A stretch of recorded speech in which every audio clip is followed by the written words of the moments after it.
Ed Smart knows this horror firsthand when his daughter Elizabeth Smart was kidnapped. He was at the top of the list of possible suspects. He was vindicated only by his daughter's safe return. I welcome on right now Ed Smart. Thank you so much for taking the time. Really appreciate it. I want to start there, the video that was posted by Savannah and her family. If they are in fact willing to discuss a ransom, if there is a legitimate proof of life, how does that complicate all of this? Is this something that you would recommend a family entertain? Because it could get dangerous. You know, I think that you have to entertain anything that's out there. The not knowing, of course, is the worst thing of all. And so pleading and asking for an interaction between the two is huge. So, you know, in our case, first of all, we wanted to get the family cleared, because if the family isn't cleared, then the attention stays on the family and you can't focus on other opportunities that are out there. So, you know, in our case, we tried, family participated with law enforcement as best we could, whether it was polygraphs or you name it.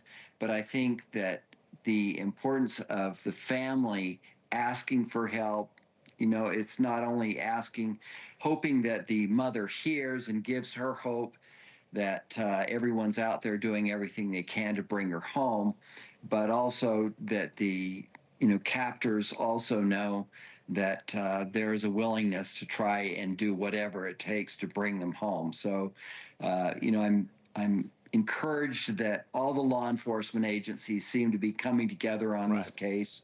You know, the FBI, the sheriffs, and everyone. I think that's critical. And you know, sometimes you're not fortunate enough to have that.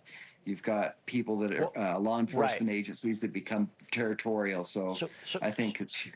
Let me ask you this. I mean, you mentioned the focus on the family. The focus is on the family also for a different perspective. I mentioned this before, searching the sister's house. The brother-in-law now reportedly being a person of interest. Again, I have to emphasize this. Authorities have not indicated that. They have not said there's a suspect or a person of interest. You were somebody who was falsely accused, suspected. How does a family navigate that? I mean, they're putting out a video. They're trying to figure out what's going on with their mother. At the same time, they're trying to navigate these questions. I don't know what's going on behind the scenes, but how do they navigate that? You know, I think that their focus has to remain on getting past the family. And if you don't get past the family, then that's a huge problem, because in our case, you know, law enforcement could have cleared the family right off the bat. That didn't happen. It kept on dragging out.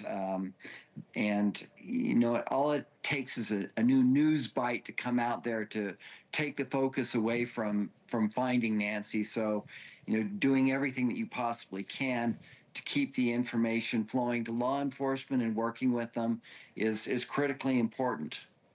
And it's also complicated because every day there's something new. I mentioned there's the trespasser. I mentioned the ransom notes. I mentioned the threatening letters. How does a family, there's false leads, there's false starts.